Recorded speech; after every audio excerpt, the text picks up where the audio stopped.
Hello everyone, এখন আমি তোমাদের সঙ্গে পশ্চিমবঙ্গ মধ্যশিক্ষা পর্ষদের ক্লাস 10-এর দ্বীপ প্রকাশনের যে ভূগোল বই ভূ পরিচয় ও পরিবেশ, এই বইটি ডক্টর গৌতম মল্লিক এবং নিত্যানন্দ প্রধানের লেখা। বইটির পঞ্চম অধ্যায় অর্থাৎ ভারতের রিজিওনাল জিওগ্রাফি যে অর্থনৈতিক পরিবেশটা আছে তার অনুশীলনী প্রশ্নের উত্তর সম্পর্কে এই ভিডিওতে আমি তোমাদের সঙ্গে আলোচনা করব। ভিডিওটা যদি ভালো লেগে থাকে তাহলে একটা লাইক দিও, বন্ধুদের সঙ্গে শেয়ার করো আর চ্যানেলটা সাবস্ক্রাইব করে রাখো। তো চলো শুরু করি। তাহলে দেখো, এই চ্যাপ্টারের যে প্রাকৃতিকটা পার্টটা আছে তারও অনুশীলনী প্রশ্নগুলোর উত্তর আমি এর আগে আলোচনা করেছি, তো সেই ভিডিওটা তোমরা আমার চ্যানেলে চাইলে দেখে নিতে পারো। এরপর এই অর্থনৈতিক পার্টটা, তো এই পার্টটাতেও তোমার পর্ষদের নির্দেশ অনুসারে 1, 2, 3 এবং 5 এই 4 রকমের প্রশ্ন তোমাদের আসবে এবং তার উত্তর দেওয়ার জন্য তোমাদের রেডি থাকতে হবে। এবার দেখো, বইটির 141 নাম্বার পাতাতে অনুশীলনী প্রশ্নগুলো দেওয়া আছে। প্রথমে দেখো আছে বিভাগ ক, বহু বিকল্পীয় প্রশ্ন, প্রতিটি প্রশ্নের মান হচ্ছে 1।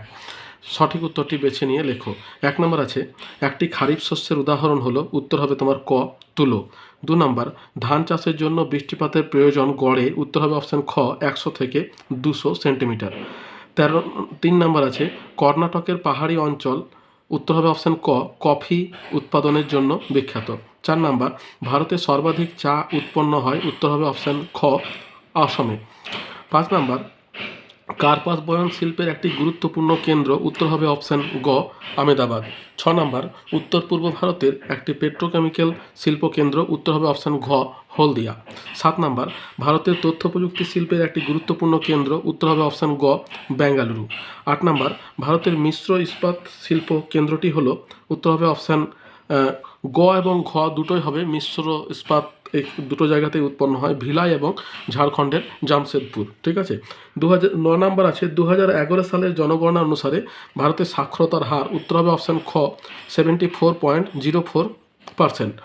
তারপরে 10 নম্বর আছে, দেখো 2011 সালের জনগণনা অনুসারে ভারতের মোট জনসংখ্যা, উত্তর হবে অপশান খ, 121.01 কোটি। তারপরে 11 নম্বর আছে, দেখো 2001 সাল থেকে 2011 সালে ভারতে জনবৃদ্ধির হার, উত্তর হবে অপশান ঘ, 1.64%। 12 নম্বর, ভারতের সর্বশেষ জনগণনা করা হয়েছে, উত্তর হবে অপশান ঘ, 2011 সালে। 13 নম্বর, ভারতের, উত্তর হবে অপশান ক, সড়ক পথ ব্যবস্থার উন্নতির জন্য সোনালী চতুর্ভুজ প্রকল্পটি গ্রহণ করা হয়েছে। 14 নম্বর, ভারতে বৈদেশিক বাণিজ্য প্রধানত, উত্তর হবে অপশান ঘ, জলপথের দ্বারা সম্পন্ন হয়। এরপর দেখো বিভাগ খ, এখানে বলছে বাক্যটি সত্য হলে ঠিক এবং অসত্য হলে ভুল লেখো। প্রশ্নের মান হচ্ছে 1। 1 নম্বর দেখো আছে, কৃষ্ণ মৃত্তিকায় পাট চাষ ভালো হয়, এটা হবে অশুদ্ধ। কৃষ্ণ মৃত্তিকায় কার্পাস চাষ ভালো হয়।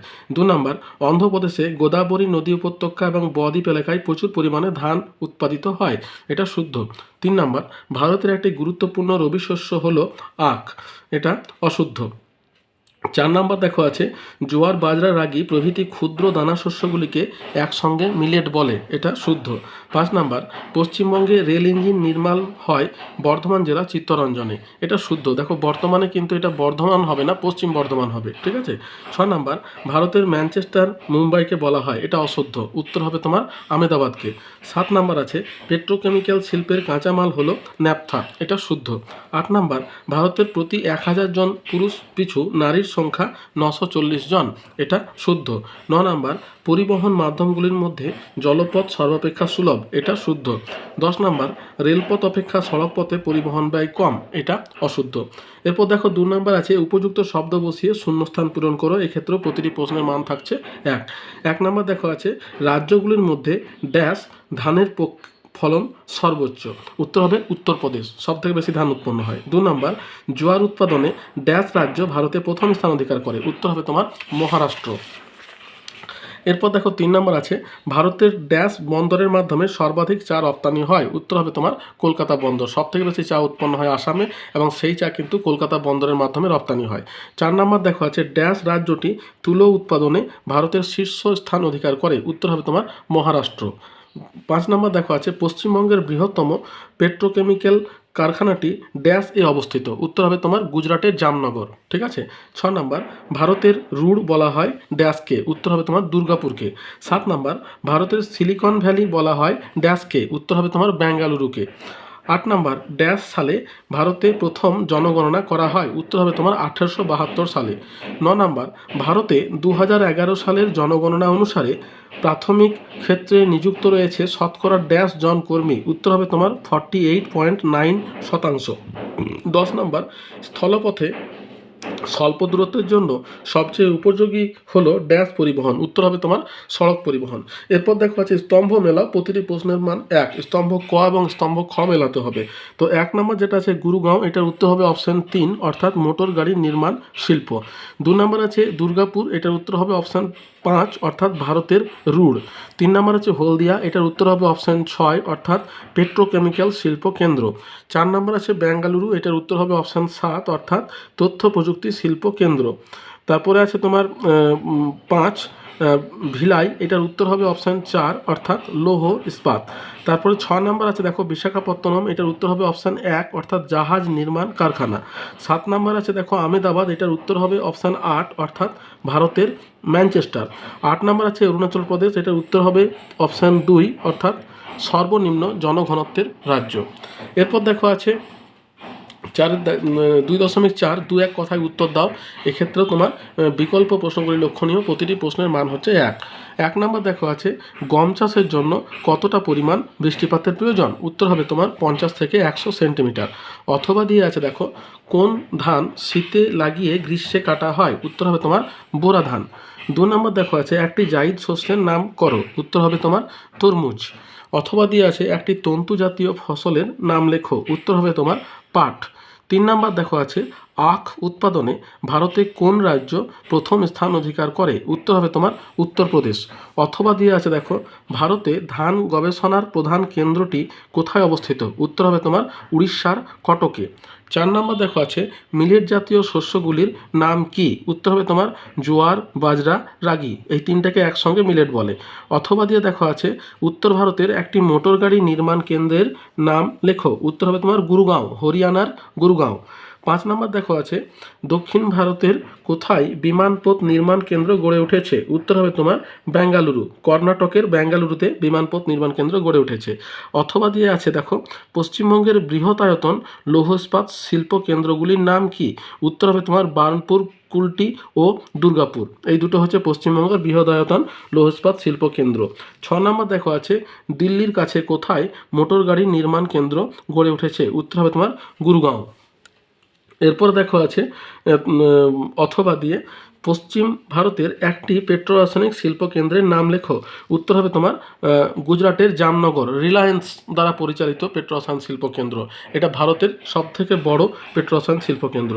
7 নম্বর দেখো আছে ভারতের 29টি রাজ্যের মধ্যে জনঘনত্ব সবচেয়ে বেশি কোথায়? উত্তর হবে তোমার বিহার 2011 সেন্সাস অনুযায়ী, কিন্তু বর্তমানে পশ্চিমবঙ্গ। বুঝতে পেরেছো? অথবা দিয়ে দেখো উত্তর ভারতে দুটি গুরুত্বপূর্ণ কার্পাস বয়ন শিল্প কেন্দ্রের নাম লেখো? দেখো কার্পাস বয়ন শিল্প কেন্দ্র পাঞ্জাবের অমৃতসর এবং লুধিয়ানা জলন্ধর। ঠিক আছে, পাঞ্জাবের অমৃতসর, লুধিয়ানা, জলন্ধর, এই তিনটেই আছে। এগুলোর মধ্যে দুটো লিখে দিও তাহলেই হবে, অমৃতসর এবং লুধিয়ানা লিখে দেবে তাহলেই হবে পাঞ্জাবের। 8 নম্বর দেখো আছে ভারতের বৃহত্তম পেট্রোকেমিক্যাল শিল্প কেন্দ্রটির নাম কি? উত্তর হবে তোমার জামনগর, গুজরাটের, রিলায়েন্স দ্বারা পরিচালিত। অথবা দিয়ে দেখো আছে শিল্পে ব্যবহৃত হয় এমন একটি বিশুদ্ধ ও একটি অবিশুদ্ধ কাঁচামালের নাম লেখো? তাহলে বিশুদ্ধ কাঁচামালের নাম হচ্ছে কার্পাস আর অবিশুদ্ধ কাঁচামালের নাম হচ্ছে লৌহ আকরিক। 9 নম্বর দেখো আছে 2011 সালের জনগণনা অনুসারে ভারতের নির্ভরশীল জনসংখ্যা কত? উত্তর হবে তোমার 45,38 লক্ষ। অথবা দিয়ে দেখো আছে ভারতে সমুদ্র উপকূলের কাছে গড়ে তোলা একটি বৃহদায়তন লৌহ ইস্পাত শিল্প কেন্দ্রের নাম লেখো? উত্তর হবে তোমার অন্ধ্রপ্রদেশের বিশাখাপত্তনম। এরপর 10 নম্বর দেখো আছে কলকাতার আন্তর্জাতিক বিমানবন্দরটি কোথায় অবস্থিত? উত্তর হবে তোমার দমদম। অথবা দিয়ে দেখো আছে লৌহ ইস্পাত শিল্পের একটি গুরুত্বপূর্ণ কাঁচামালের নাম লেখো? উত্তর হবে তোমার লৌহ আকরিক। 11 নম্বর আছে ইমেল এর পুরো কথাটি কি? উত্তর হবে তোমার electronic mail, ELECTRONIC, electronic mail, MAIL। অথবা দিয়ে দেখো আছে ছত্তিশগড়ের কোথায় বৃহতায়তন লৌহ ইস্পাত কারখানা গড়ে উঠেছে? উত্তর হবে তোমার ভিলাই। 12 নম্বর দেখো আছে ভারতের গুরুত্বপূর্ণ আন্তর্জাতিক বিমান পরিবহন সংস্থাটির নাম কি? উত্তর হবে তোমার এয়ার ইন্ডিয়া। অথবা দিয়ে দেখো আছে ভারতের কোন রাজ্যটি কফি উৎপাদনে দেশের শীর্ষস্থানে? উত্তর হবে তোমার কর্ণাটক। এরপর দেখো আছে বিভাগ গ। এখানে নিচের প্রশ্নগুলি উত্তর সংক্ষেপে লেখো। প্রতিটি প্রশ্নের মান দিয়েছে 2। 1 নম্বর দেখো দিয়ে আছে ভারতের গম উৎপাদক প্রধান রাজ্যগুলির নাম লেখো। তাহলে এটা তোমাদের বইয়ের 115 নম্বর পাতাতে আছে গম উৎপাদক প্রধান রাজ্যগুলি। এই দেখো এখানে গমের উৎপাদন এবং এই নিচের দিকে আছে গম উৎপাদক রাজ্য। প্রথম আছে উত্তরপ্রদেশ, তারপরে আছে পাঞ্জাব, তারপরে আছে মধ্যপ্রদেশ। ঠিক আছে, তাহলে এগুলো হচ্ছে প্রধান রাজ্য। এরপরে দেখো প্রশ্ন আছে গম উৎপাদক রাজ্যের পরে অথবা দিয়ে আছে বাগিচা ফসল কাকে বলে? 113 নম্বর পাতাতে চলে এসো। বাগিচা ফসল, এখানে প্রায় সমস্ত ফসলের ডেফিনেশন দেওয়া আছে। এই দেখো 3 নম্বর আছে বাগিচা ফসল। তাহলে এই 3 নম্বর পয়েন্টটা পুরোপুরি এখান থেকে এত দূর পর্যন্ত লিখে দেবে বাগিচা ফসল উদাহরণ সহ। তারপরে 2 নম্বর দেখো আছে ভারতে মিলেট উৎপাদনে অগ্রণী রাজ্যগুলির নাম উল্লেখ করো। 116 নম্বর পাতাতে আছে দেখো মিলেট উৎপাদনে অগ্রণী রাজ্য। এই দেখো মিলেট। এবার দেখো মিলেট উৎপাদক রাজ্যগুলির মধ্যে প্রথমেই দেখো আছে মহারাষ্ট্র, অন্ধ্রপ্রদেশ, কর্ণাটক, মধ্যপ্রদেশ, গুজরাট, রাজস্থান প্রভৃতি। তাহলে এইগুলোর মধ্যে যটা পারো তোমরা লিখে দেবে অগ্রণী রাজ্য এগুলি। তারপরে দেখো আছে অথবা দিয়ে জাইদ ফসল কাকে বলে? উদাহরণ দাও। 113 নম্বর পাতায় চলে এসো। এখানে তোমার দেওয়া আছে জাইদ ফসল কাকে বলে 113 নম্বরে। এই দেখো এই যে দেখো আছে দেখো জাইদ ফসল, এই যে এই মাঝামাঝি করে দেওয়া আছে জাইদ ফসল। তাহলে এখান থেকে এত দূর পর্যন্ত লিখে দেবে। কুমড়ো, বরবটি, শশা, পটল, পুঁই শাক, নোটে শাক, তরমুজ, ফুটি, কাঁকুড় এগুলো সবই হচ্ছে জাইদ ফসল। এরপরে দেখো আছে জাইদ ফসলের পর 3.3 আছে ভারত কোন কোন দেশে চা রপ্তানি করে? 120 নম্বর পাতাতে চলে এসো। ভারত কোন কোন দেশে চা রপ্তানি করে সেটা পেয়ে যাবে। শীতপ্রধান দেশে চা উৎপন্ন হয় না, প্লাস পাকিস্তানেও চা উৎপন্ন হয় না। তো এই দেখো ভারতের চা রপ্তানিকারক যে দেশগুলো আছে, যে বাণিজ্য দেখতে পাচ্ছ নিচের দিকে দেওয়া আছে বাণিজ্য। ভারত থেকে ব্রিটিশ যুক্তরাজ্য, রাশিয়া, ইরান, পাকিস্তান প্রভৃতি দেশে চা রপ্তানি করা হয় এবং এটা কলকাতা বন্দরের মাধ্যমে অধিকাংশ চা বিদেশে রপ্তানি হয়। ঠিক আছে, তারপরে দেখো কি আছে চা রপ্তানির পর অথবা দিয়ে আছে ধান উৎপাদনের জন্য কী ধরনের উষ্ণতা ও বৃষ্টিপাতের প্রয়োজন হয়? 113 নম্বর পাতাতে চলে এসো। ধান উৎপাদনের জন্য এই দেখো এটা হচ্ছে ধান উৎপাদন। এই যে পূর্বে টেম্পারেচার উষ্ণতা দরকার 20 ডিগ্রি সেলসিয়াস থেকে 30 ডিগ্রি সেলসিয়াস, আর বৃষ্টিপাত প্রয়োজন হয় তোমার 150 থেকে 200 সেন্টিমিটার। ঠিক আছে, উষ্ণতা এবং বৃষ্টিপাত এই দুটোই চেয়েছে। এরপর দেখো 4 নম্বর প্রশ্ন আছে পাঞ্জাব এবং হরিয়ানার কোথায় কোথায় গম চাষ হয়? 115 নম্বর পাতাতে চলে এসো। এখানে দেখো পাঞ্জাব এবং হরিয়ানা। এই দেখো পাঞ্জাবের এই যে 2 নম্বরে আছে পাঞ্জাব, এখানকার ফিরোজপুর, লুধিয়ানা, পাতিয়ালা, ভাতিন্ডা, গুরুদাসপুর প্রভৃতি জেলাতে হয়। আর তোমার হরিয়ানার হিসার, আম্বালা, রোটক প্রভৃতি জেলায় প্রচুর পরিমাণে গম উৎপন্ন হয়। এই হলো তোমার পাঞ্জাব এবং হরিয়ানার গম উৎপাদক অঞ্চল। অথবা দিয়ে দেখো আছে ভারতের 2টি রেল ইঞ্জিন নির্মাণ কেন্দ্রের নাম লেখো। 128 নম্বর পাতাতে চলে এসো। দুটির মধ্যে একটা তো আমাদের পশ্চিমবঙ্গের চিত্তরঞ্জন হবে, আর তোমার ঝাড়খণ্ডের জামশেদপুর। এই দেখো 28 নম্বর পাতা আছে। এখানে এই যে জাহাজ নির্মাণ কেন্দ্র, তোমার রেল ওয়াগন নির্মাণ কেন্দ্র এই দেখো দেওয়া আছে উপরের দিকে।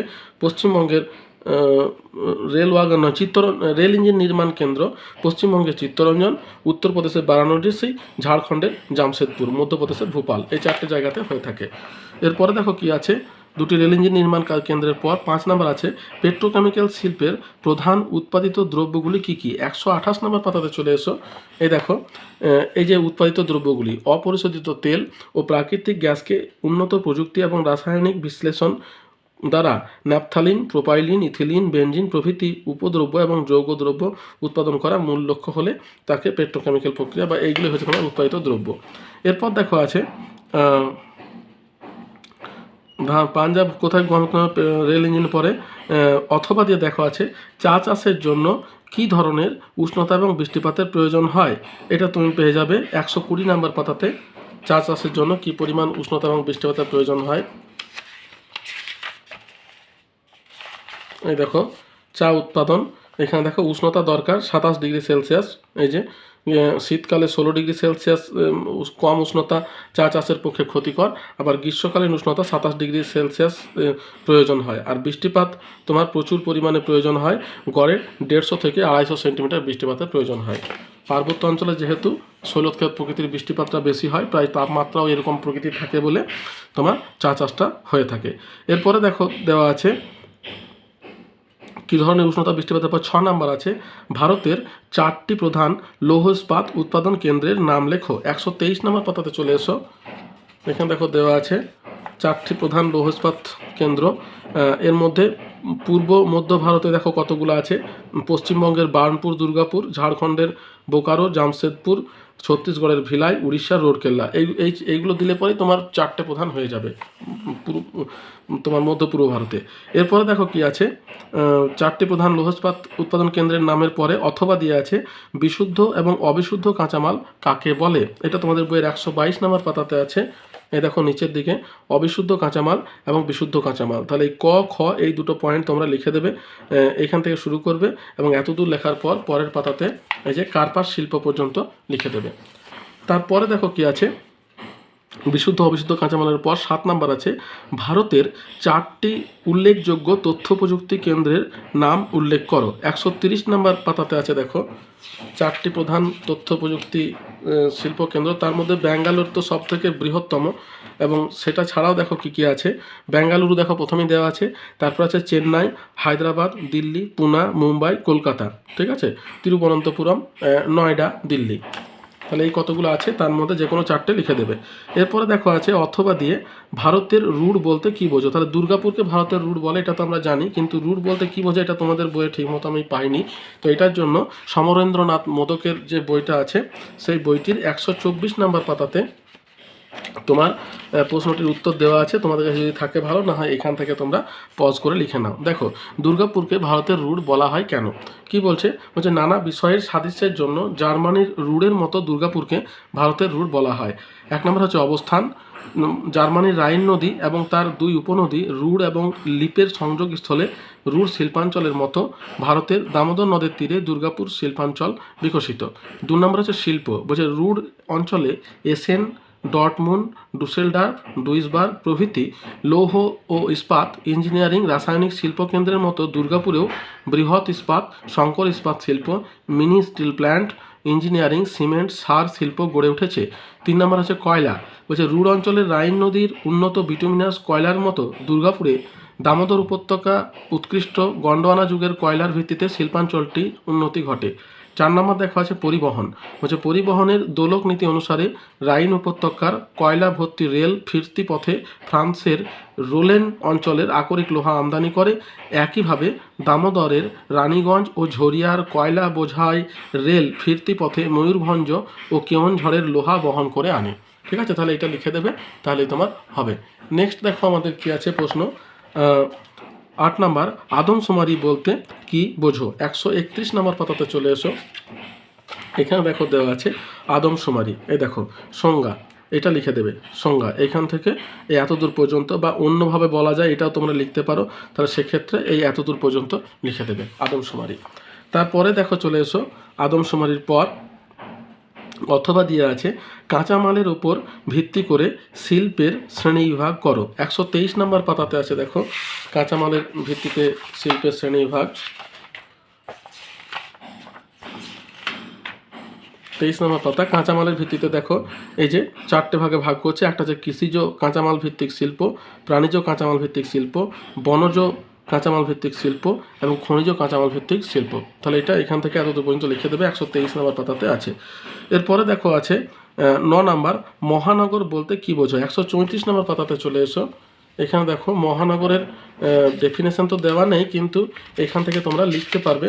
এই যে দেখো নিচে দেখতে পাচ্ছ এই যে মহানগর, তাহলে মহানগর যার জনসংখ্যা হবে তোমার 10 লক্ষের বেশি এবং 50 লক্ষের কম। ঠিক আছে, 10 থেকে 50 লক্ষের মধ্যে জনসংখ্যা বিশিষ্ট শহরকে বলছে মহানগর। ভারতে তোমার 53টি 2011 সেন্সাস অনুযায়ী আছে। পশ্চিমবঙ্গের মধ্যে আসানসোল এবং কলকাতা এই দুটো মহানগরের উদাহরণ। ঠিক আছে, আর অতি মহানগর তো কলকাতা তো হবেই।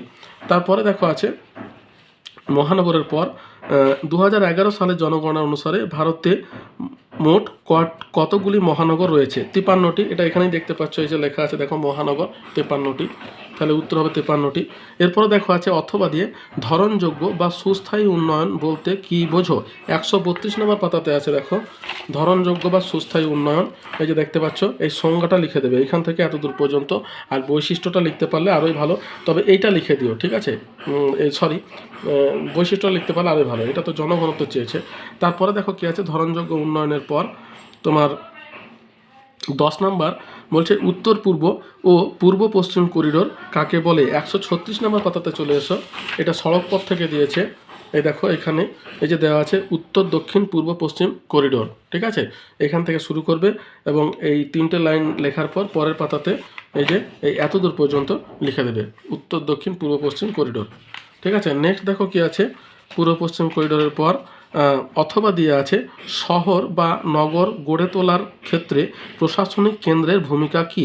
134 নম্বর পাতাতে চলে এসো, এখানে দেখো দেওয়া আছে শহর এবং নগর গড়ে ওঠার ক্ষেত্রে প্রশাসনিক কেন্দ্র। এই দেখো এই যে পয়েন্টটা আছে, এই পয়েন্টটা পুরোপুরি লিখে দেবে এইখান থেকে এই শিল্প কেন্দ্রের আগে পর্যন্ত। চণ্ডীগড়, ভোপাল, দিল্লি, কলকাতা এগুলো প্রশাসনিক কেন্দ্র ভিত্তিক শহর। তারপরে দেখো কি আছে, প্রশাসনিক শহরের পর তোমার নেক্সট আছে প্রশাসনিক শহরের পর 11 নম্বর আছে ভারতের পূর্ব ও পশ্চিম উপকূলে গড়ে ওঠা গুরুত্বপূর্ণ বন্দরগুলির নাম লেখো। 139 নম্বর পাতাতে চলে এসো, 139। এই দেখো এই যে তোমার বন্দরগুলো খুব সুন্দর করে দেখো এখানে দেওয়া আছে পূর্ব এবং পশ্চিম উপকূলে গুরুত্বপূর্ণ বন্দরগুলি, এবং এখানে এই ছকটা কিন্তু খুবই গুরুত্বপূর্ণ তোমাদের ক্ষেত্রে, খুব সুন্দর করে অন্যান্য বইয়ে এত সুন্দর করে কিন্তু আমি দেখিনি যে কোন বন্দরটা কি বন্দর, কৃত্রিম বন্দর, স্বাভাবিক বন্দর, হাইটেক বন্দর, পুনরপ্তানি বন্দর, গভীর সমুদ্র বন্দর, শুল্কমুক্ত বন্দর, এইরকম কিন্তু এইগুলোর উপরেও কিন্তু ছোটো ছোটো শর্ট প্রশ্ন কিন্তু আসতে পারে যে স্বাভাবিক বন্দরের নাম করো, পুনরপ্তানি বন্দরের নাম করো, গভীর সমুদ্র বন্দরের নাম করো, তারপরে কফি রপ্তানি বন্দর কোনটি, আরব সাগরের রানী কোন বন্দরকে বলা হয়। এখানে কিন্তু অনেকগুলো প্রশ্ন কিন্তু তোমাদের কভার করবে, অতএব এই ইয়েটা ছকটা কিন্তু গুরুত্বপূর্ণ, ঠিক আছে? নেক্সট দেখো যেটা আছে 12 নাম্বার অথবা দিয়ে আছে দেখো সোনালী চতুর্ভুজ কাকে বলে? 136 নম্বর পাতাতে চলে এসো, এখানে দেখো দেওয়া আছে সোনালী চতুর্ভুজ। এই দেখো সোনালী চতুর্ভুজ, এই যে ক দিয়ে আছে দেখো সোনালী চতুর্ভুজ, তাহলে এটা পুরোপুরি এখান থেকে এই এত দূর পর্যন্ত উত্তর দক্ষিণ পূর্ব পশ্চিম করিডোরের আগে পর্যন্ত লিখে দেবে। তারপরে দেখো কি আছে 12 নাম্বার ভারতে রেলপথের গুরুত্ব কি? 136 নম্বর পাতাতে চলে এসো, এখানে রেলপথের গুরুত্ব এই যে এই উপরের দিকে যে গুরুত্ব, কারণ এটা হচ্ছে রেলপথের গুরুত্ব, তাহলে এখানে টোটাল তোমার দেওয়া আছে 6টা গুরুত্ব দেওয়া আছে, এই সড়ক পথের আগে পর্যন্ত এতদূর পর্যন্ত লিখে দেবে, ঠিক আছে? নেক্সট দেখো কি আছে রেলপথের গুরুত্বের পর অথবা দিয়ে আছে পেট্রোকেমিক্যাল শিল্প কাকে বলে? 128 নম্বর পাতাতে চলে এসো, ওখানে দেওয়া আছে পেট্রোকেমিক্যাল শিল্প। দেখো পেট্রোকেমিক্যাল শিল্পের ডেফিনেশন, তাহলে এই যে তোমরা একেবারে প্রথম থেকে শুরু করবে নিয়ে পেট্রোকেমিক্যাল প্রক্রিয়া বলা হয়, এবং এই যে শিল্পসমূহ এগুলোকে পেট্রোকেমিক্যাল শিল্প বলা হয়, অর্থাৎ একাধিক শিল্পকে একত্রে তোমার পেট্রোকেমিক্যাল শিল্প বলা হয়। এই যে তোমার প্লাস্টিক, রং, কৃত্রিম রবার, কীটনাশক, আঠা, ওষুধ, সুগন্ধি প্রভৃতি বহু রকম জিনিস এবং এগুলির কাঁচামাল উৎপাদিত হয়, তার নাম পেট্রোকেমিক্যাল শিল্প। তাহলে এতদূর পর্যন্ত লিখবে। তারপরে এগুলো দিতে পারো পেট্রোকেমিক্যাল শিল্প আরও কী কী নামে পরিচিত, যেমন আধুনিক শিল্প সভ্যতার প্রধান রূপকার, অনুসারী শিল্প, এইগুলো যুক্ত আছে, আধুনিক শিল্প দানব বলা হয়, এগুলো কিন্তু লিখে দিতে পারো। তারপরে দেখো কি আছে পেট্রোকেমিক্যাল শিল্পের পর 13 নাম্বার আছে সিলেট জাতীয়, এটা সিলেট হবে না মিলেট হবে, ঠিক আছে? মিলেট জাতীয় শস্য বলতে কি বোঝো? 116 নম্বর পাতাতে চলে এসো, এখানে দেখো দেওয়া আছে মিলেট জাতীয় শস্য, জোয়ার, বাজরা এবং রাগি এই 3টে শস্যকে একসঙ্গে বলা হয় মিলেট জাতীয় শস্য। এই দেখো উপরেই দেওয়া আছে মিলেট, জোয়ার, বাজরা, রাগি প্রভৃতি কয়েকটি ক্ষুদ্র দানা শস্যকে একত্রে মিলেট বলে, ঠিক আছে? তারপরে দেখো মিলেট জাতীয় শস্যের পর 14 নম্বর আছে ভারতের একটি কৃষিজ ভিত্তিক এবং একটি বনজ ভিত্তিক শিল্পের নাম লেখো। তাহলে কৃষিজ ভিত্তিক শিল্প হবে তোমার ডেয়ারি শিল্প বা দুগ্ধ শিল্প, আর বনজ ভিত্তিক শিল্প হবে কাষ্ঠ শিল্প, মধু শিল্প, মোম শিল্প, এগুলো সবই হচ্ছে তোমার বনজ ভিত্তিক শিল্প। তারপরে 15 নম্বর আছে অনুসারী শিল্প কাকে বলে? 141 নম্বর পাতাতে আছে অনুসারী শিল্প। অনুসারী শিল্পটা তোমার পেট্রোরসায়ন শিল্পের সঙ্গেই যুক্ত, তো দেখো অনুসারী শিল্পের ডেফিনেশন এ দেখো দেওয়া আছে। অনুসারী শিল্প প্রধান শিল্পকে ভিত্তি করে গড়ে ওঠা ছোট ছোট শিল্প হচ্ছে অনুসারী শিল্প। নেক্সট দেখো কি আছে অনুসারী শিল্পের পর তোমার ভারতের প্রধান অভ্যন্তরীণ জলপথের যুক্তকারী কেন্দ্র দুটির নাম লেখো। তাহলে অভ্যন্তরীণ জলপথে যে যুক্তকারী কেন্দ্র দুটির নাম 138 নম্বর পাতাতে চলে এসো। একটা হবে হলদিয়া আর আরেকটা হবে তোমার এলাহাবাদ। এই দেখো এখানে দেওয়া আছে অভ্যন্তরীণ প্রধান জলপথ, এটা হলদিয়া থেকে এলাহাবাদ পর্যন্ত, এটা দীর্ঘতম এবং প্রধান। তো দুটো কেন্দ্র হবে, একটা হলদিয়া আর একটা হবে এলাহাবাদ। নেক্সট দেখো কি আছে 17 নাম্বার বাণিজ্যিক ফসল কি। দেখো বাণিজ্যিক ফসল কি, এটার ডেফিনেশন আমি তোমাদের দেখাই। এই যে তোমার প্রান্তিক প্রকাশনী যে রণজিৎ গড়াঙ্গের যে বইটা আছে সেই বইটির 111 নম্বর পাতাতে এটা তোমার সুন্দর করে দেওয়া আছে। দেখো বাণিজ্যিক ফসল, হ্যাঁ, তন্তুজ ফসলকে কিন্তু বলছে বাণিজ্যিক ফসল বা অর্থকারী ফসল, পেয়েছো? তাহলে এখানে কি বলছে দেখো, বলছে যে ফসল উৎপাদন হয় আঁশ বা তন্তু সংগ্রহের জন্য তা তন্তু ফসল। ভারতে এগুলি বাণিজ্যিক বা অর্থকারী ফসল। উদাহরণ হচ্ছে কার্পাস, পাট এবং শন, ঠিক আছে? তাহলে এটা তোমার এখানে দেওয়া আছে। এবার দেখো তোমাদের বইয়ে কি আছে, দেখো 113 নম্বর পাতাতে দেখতে পারো, তোমাদের বইয়েও দেওয়া আছে 113 নম্বর পাতাতে, কিন্তু বাণিজ্যিক ফসল কথাটা উল্লেখ করা নেই। এই দেখো 113 নম্বর পাতায় এই যে তন্তু ফসল আছে, এই তন্তু ফসলটা লিখে দেবে, তাহলেই হবে তোমার বাণিজ্যিক ফসল। এরপর দেখো আছে 18 নাম্বার বিশুদ্ধ কাঁচামাল বলতে কি বোঝো। 122 নাম্বার পাতাতে আছে তোমার বিশুদ্ধ কাঁচামাল। এই দেখো এখানে দেওয়া আছে অবিশুদ্ধ কাঁচামাল, বিশুদ্ধ কাঁচামাল। তাহলে বিশুদ্ধ কাঁচামালটা খটা লিখে দেবে এখান থেকে পরের পাতার এই এতদূর পর্যন্ত, কার্পাস শিল্প পর্যন্ত। নেক্সট দেখো কি আছে বিশুদ্ধ কাঁচামালের পর 19 নাম্বার আছে উত্তর দক্ষিণ করিডোর কি। 136 নম্বর পাতাতে আছে তোমার উত্তর দক্ষিণ করিডোর। এই দেখো পূর্ব পশ্চিম উত্তর দক্ষিণ একসঙ্গে লেখা আছে, তো তোমার যেহেতু এখানে শুধুমাত্র উত্তর দক্ষিণটা চেয়েছে তাহলে সেটা শুধুমাত্র উত্তর দক্ষিণ করিডোরটা লিখে দেবে, ঠিক আছে? উত্তর ভারত সরকার উত্তর দক্ষিণ এবং পূর্ব পশ্চিম দুটোকে যুক্ত করেছে, এবং উত্তর দক্ষিণ হচ্ছে তোমার এই উত্তরে শ্রীনগর থেকে দক্ষিণে কন্যাকুমারী পর্যন্ত যে সড়কপথ সেটাকে বলছে উত্তর দক্ষিণ করিডোর। এরপর দেখো কি আছে 20 নাম্বার পাঞ্জাব হরিয়ানা অঞ্চলের কৃষি উন্নতির দুটি সুফল লেখো। 122 নম্বর পাতাতে আছে দেখো পাঞ্জাব হরিয়ানার কৃষি উন্নতির সুফল। এখানেই দেখো সবুজ বিপ্লব প্রথম দেখা দিয়েছিল, তো একটা হচ্ছে তোমার সবুজ বিপ্লবের প্রভাব, এটা একটা লিখবে। আর 2 নাম্বার হচ্ছে আধুনিক কৃষি প্রযুক্তির ব্যবহার, এটা লিখবে। আর এই মূলধন এখানে যেটা আছে এখানে দেখো কতগুলো লেখা আছে। এখানকার অধিকাংশ কৃষক ধনী, তাছাড়া জাতিগতভাবে এই অঞ্চলের অধিবাসীরা বেশি সংখ্যায় ভারতীয় সেনাবাহিনীতে কর্মরত। তার কারণ হচ্ছে ওখানে কিন্তু পাকিস্তানের বর্ডার আছে, বুঝতে পেরেছো? সক্ষম অবস্থায় তারাই অবসর গ্রহণের সময় যে অর্থ পায় তার অধিকাংশ লাভজনক কৃষিতে বিনিয়োগ করে, ফলে কৃষিতে মূলধনের অভাব হয় না, ঠিক আছে? তাহলে এগুলো লিখে দেবে। তারপরে দেখো কি আছে 21 নাম্বার ভারী ইঞ্জিনিয়ারিং শিল্পের সংজ্ঞা দাও। 127 নাম্বার পাতাতে আছে দেখো ভারী ইঞ্জিনিয়ারিং শিল্পের সংজ্ঞা। 127 নাম্বার এই দেখো ভারী ইঞ্জিনিয়ারিং শিল্প। তাহলে এটা পুরোপুরি এইখান থেকে একেবারে হালকা ইঞ্জিনিয়ারিং শিল্পের আগে পর্যন্ত লিখে দেবে। তারপরে দেখো আছে বিভাগ ঘ 4 নাম্বার সংক্ষেপে ব্যাখ্যা করো। বিকল্প প্রশ্নগুলি লক্ষণীয়, প্রতিটি প্রশ্নের মান হচ্ছে 3। 1 নাম্বার দেখো আছে ভারতীয় কৃষির 3টি প্রধান বৈশিষ্ট্য লেখো। 112 নাম্বার পাতাতে চলে এসো। এখানে দেখো ভারতীয় কৃষির তোমার প্রধান বৈশিষ্ট্যগুলি দেওয়া আছে। এই দেখো 112 নম্বর পাতায় ভারতীয় কৃষির প্রধান বৈশিষ্ট্য।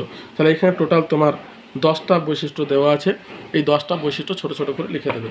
তারপরে দেখো অথবা দেওয়া আছে কার্পাস বা তুলো চাষের জন্য কী ধরনের প্রাকৃতিক পরিবেশ লাগে। 118 নম্বর পাতাতে চলে এসো। এখানে দেখো কার্পাস চাষের জন্য যে প্রাকৃতিক পরিবেশ সেটা দেওয়া আছে 118 পাতা। দেখো কার্পাস চাষের প্রাকৃতিক পরিবেশ, এই যে প্রাকৃতিক পরিবেশ। তো এখানে তোমার চেয়েছে কার্পাস চাষের জন্য কী ধরনের প্রাকৃতিক পরিবেশ, তাহলে এই প্রাকৃতিক পরিবেশটা পুরোপুরি লিখে দিতে হবে। এই দেখো এই যে আছে প্রাকৃতিক পরিবেশ, জলবায়ু, তারপরে তুহিনমুক্ত দিন, মাটি এবং ভূমির অবস্থা, এই এতদূর পর্যন্ত অর্থনৈতিক পরিবেশের আগে পর্যন্ত লিখে দেবে। তারপরে দেখো কি আছে কার্পাস চাষের পর 2 নাম্বার আছে উত্তর ভারতে বেশি গম চাষ হয় কেন। দেখো এইটা তোমাদের বইয়ে পাওয়া যায়নি, তো তোমাদের কাছে যদি ছায়া প্রকাশনীর নোট বইটা থাকে তো সেই বইটার 344 নাম্বার পাতাতে এটা দেওয়া আছে। আর যদি না আছে তো অসুবিধা নেই, তোমরা আমি দেখাচ্ছি, তোমরা ওইখান থেকে পজ করে লিখে নিতে পারো, ঠিক আছে, বা স্ক্রিনশট নিয়ে রাখতে পারো, তাহলেই হবে। এই দেখো নিচের দিকে দেখা যাচ্ছে উত্তর ভারতে গম চাষ হয় কেন, এটা মাধ্যমিকে 2011 সালে কিন্তু এসেছিল। দেখো উত্তর ভারতে বেশি হওয়ার কারণ হচ্ছে, উত্তর ভারতে বেশি গম চাষের কারণগুলি হলো, নেক্সট পাতায় 1 নম্বর আছে আদর্শ উষ্ণতা। বলছে উত্তর ভারতের পাঞ্জাব সমভূমি, উচ্চ গঙ্গা সমভূমি ও মধ্য গঙ্গা সমভূমি অঞ্চলে শীতকালীন উষ্ণতা 14 থেকে 20 ডিগ্রি সেলসিয়াস থাকে, যা গম চাষের পক্ষে আদর্শ। 2 নম্বর আছে পর্যাপ্ত বৃষ্টিপাত। বলছে উত্তর ভারতের গম চাষের এলাকাগুলিতে শীতকালে পশ্চিমী ঝঞ্ঝার প্রভাবে যে বৃষ্টিপাত হয় তা গম চাষের পক্ষে উপকারী। এছাড়া এখানে জলসেচ ব্যবস্থার প্রভূত উন্নতি ঘটায় চাষের প্রয়োজনীয় জল সেচের মাধ্যমেও মেটানো যায়। 3 নম্বর আছে উপযুক্ত মাটি। বলছে উর্বর ভারী দোআঁশ ও কাদা মাটি নিয়ে গঠিত পলল মৃত্তিকা উত্তর ভারতে গম চাষের পক্ষে অনুকূল। আর অন্যান্য কারণের মধ্যে আছে ভূপ্রকৃতি এবং পর্যাপ্ত শ্রমিক। ভূপ্রকৃতি হচ্ছে উত্তর ভারতের সমতল বা সামান্য ঢালু ভূপ্রকৃতি ও গম চাষে বিশেষভাবে সাহায্য করে। আর পর্যাপ্ত শ্রমিক বলছে বিহার এবং উত্তরপ্রদেশ থেকে আগত কৃষি শ্রমিকরা পাঞ্জাব, হরিয়ানা ও উত্তর প্রদেশের গম চাষে গুরুত্বপূর্ণ ভূমিকা পালন করে। তাহলে এই হচ্ছে তোমার কারণ। নেক্সট দেখো যেটা আছে অথবা দিয়ে বলছে ঋতু অনুসারে ফসলের শ্রেণীবিভাগ করো। এটা তোমাদের বইয়ের 113 নম্বর পাতাতে আছে। দেখো ঋতু অনুসারে ফসলের শ্রেণীবিভাগ, এই যে দেখো ঋতু অনুসারে 3টে ভাগে ভাগ করছে, খারিফ শস্য, রবি শস্য, জায়িদ শস্য। তাহলে এই 3টে শস্য এখান থেকে এতদূর পর্যন্ত লিখে দেবে।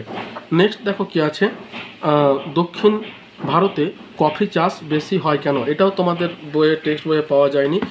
ছায়ার যে সহায়িকা বইটা আছে সেটা যদি তোমাদের কাছে থাকে তাহলে সেই বইটির 347 নম্বর পাতাতে এই প্রশ্নের উত্তরটা কিন্তু দেওয়া আছে। এই দেখো দক্ষিণ ভারতে কফি উৎপাদন বেশি হয় কেন, এটাও তোমাদের মাধ্যমিকে 2015 সালে এসেছিল। বলছে দক্ষিণ ভারতের দক্ষিণ কর্ণাটক, অন্ধ্রপ্রদেশ পার্বত্য অঞ্চল এবং তামিলনাড়ু ও কেরলের পার্বত্য অঞ্চলে কফি উৎপাদনের পরিমাণ খুব বেশি হওয়ার কারণগুলি হলো, 1 নম্বর হচ্ছে আদর্শ জলবায়ু। বলছে এই অঞ্চলের আবহাওয়া সারা বছরই উষ্ণ ও আর্দ্র থাকে, উষ্ণতা গড়ে 20 ডিগ্রি থেকে 30 ডিগ্রি সেলসিয়াস এবং বার্ষিক মোট বৃষ্টিপাত 150 থেকে 250 সেন্টিমিটার পর্যন্ত হয়, যা কফি চাষের পক্ষে আদর্শ। 2 নম্বর হচ্ছে উপযুক্ত মাটি। বলছে কৃষি এই অঞ্চলে কফি চাষের পক্ষে উপযুক্ত লাভাজাত উর্বর দোআঁশ মাটি পাওয়া যায়। 3 নম্বর হচ্ছে ঢাল। বলছে এই অঞ্চলে পাহাড়ি ভূপ্রকৃতি থাকায় পাহাড়ের ঢালের প্রায় 800 থেকে 1600 মিটার উচ্চতা পর্যন্ত কফির বাগিচাগুলি গড়ে উঠেছে। পাহাড়ের ঢালে বৃষ্টির জল জমতে পারে না বলে কফির চাষ খুব ভালো হয়।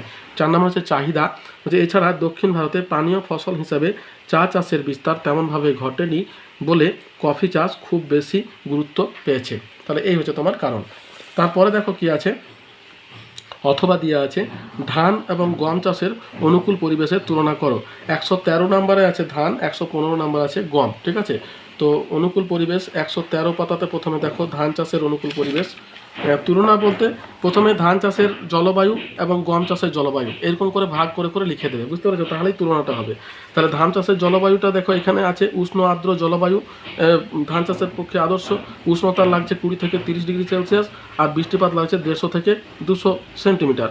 আর আবহাওয়া তোমার দরকার তোমার বাড়ার সঙ্গে সঙ্গে আর্দ্রতা বেশি থাকা প্রয়োজন, কিন্তু ধান পাকা এবং কাটার সময় শুষ্ক একান্ত হওয়া প্রয়োজন।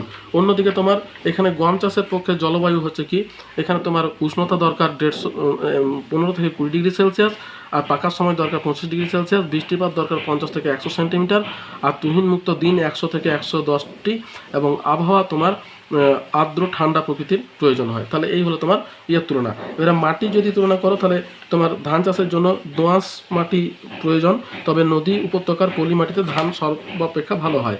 আর এদিকে তোমার গম চাষের ক্ষেত্রে উর্বর ভারী দোআঁশ মৃত্তিকা এবং কাদা মাটি, হালকা কাদা মাটি কিন্তু ভারত উপযুক্ত। ভারতের রেগুর মাটিতেও কিন্তু ধান চাষের পক্ষে এই গম চাষের পক্ষে উপযুক্ত। এবার দেখো ভূমির ঢাল কি, এখানে বলছে যে জমিতে তোমার জল দাঁড়ালে ধান চাষ ভালো হয়, তাই সমতল ভূমি বিশেষ উপযুক্ত। অন্যদিকে দেখো এখানে ভূমি বলছে সামান্য ঢালু জমি এবং উত্তম নিকাশি ব্যবস্থাযুক্ত সমতল জমির প্রয়োজন হয়। তাহলে এই হচ্ছে এই দুটোর মধ্যে তুলনা। এরপর দেখো কি আছে,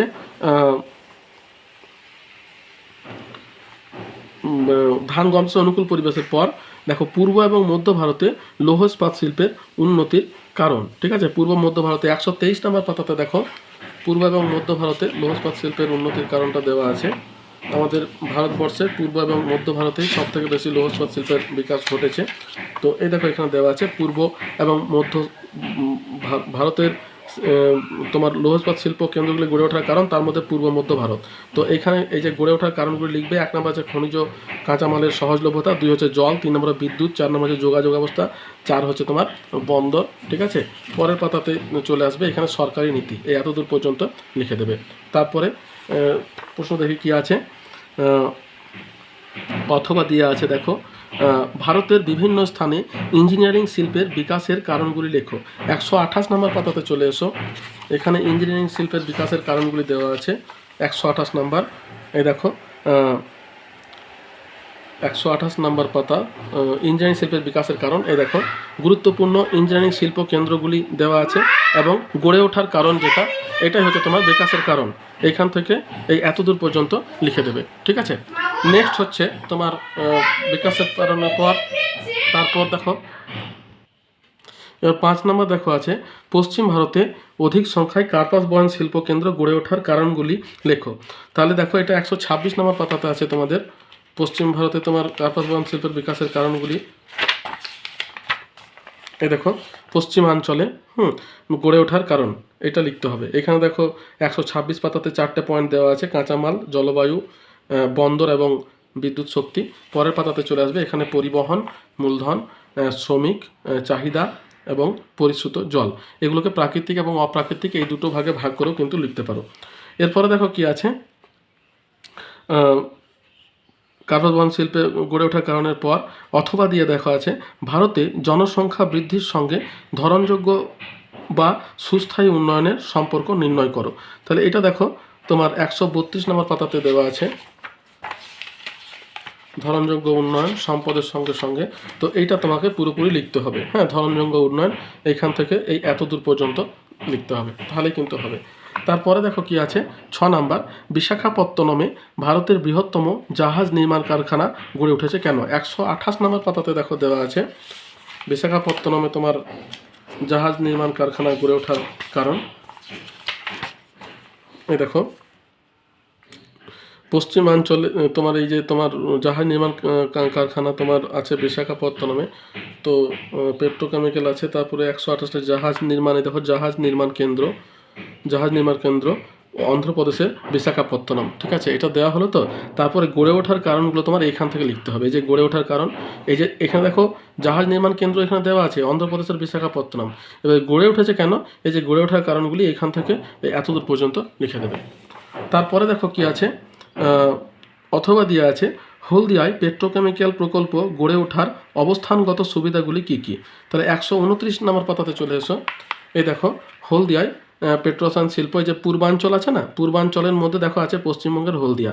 ঠিক আছে, অবস্থানগত সুবিধা বা গড়ে ওঠার কারণটি এখান থেকে এতদূর পর্যন্ত এই উত্তরাঞ্চলের আগে পর্যন্ত লিখে দেবে, তাহলেই হবে। নেক্সট দেখো কি আছে সুবিধাগুলি। তারপর 7 নম্বর আছে অতিরিক্ত নগরায়ন শহরাঞ্চলগুলিতে কীরূপ সমস্যার সৃষ্টি করেছে। এটা তোমাদের বইয়ের 134 নম্বর পাতাতে পেয়ে যাবে। অতিরিক্ত নগরায়ন শহরাঞ্চলগুলিতে কীরকম সমস্যার সৃষ্টি করেছে। এই দেখো ভারতে নগরায়নের সমস্যা, এখানে তোমার 134 পাতাতে দেওয়া আছে 4টে পয়েন্ট। অপরিকল্পিত নগরায়ন, মানুষের শহরমুখী প্রবণতা, 3 নম্বর পরিকাঠামো অভাব, 4 হচ্ছে পরিবহন সমস্যা। পরের পাতাতে চলে এসে এখানে 5 নম্বর আছে আবাসন সমস্যা। ঠিক আছে, তাহলে তোমাদের প্রশ্নের উত্তরটা হয়ে যাবে। নেক্সট দেখো কি আছে, অথবা দিয়ে আছে ভারতের বিভিন্ন অঞ্চলে জনবন্টনের তারতম্যের যে কোনো দুটি প্রাকৃতিক কারণ ব্যাখ্যা করো। 133 নম্বর পাতাতে চলে এসো। এখানে দেখো জনবন্টনের তারতম্যের কারণ 133, এই যে তোমার বিভিন্ন অঞ্চলে জলবন্টনের তারতম্যের কারণ। তাহলে প্রাকৃতিক কারণ দেখো এখানে দেওয়া আছে, এখান থেকে এই এতদূর পর্যন্ত লিখে দেবে। প্রাকৃতিক আর অর্থনৈতিক দুটো ভাগে ভাগ করে দেওয়া আছে। প্রাকৃতিকের মধ্যে আছে 6টা, অর্থনৈতিকের মধ্যে আছে তোমার 4টে, এতদূর পর্যন্ত লিখে দেবে। তারপরে দেখো কি আছে,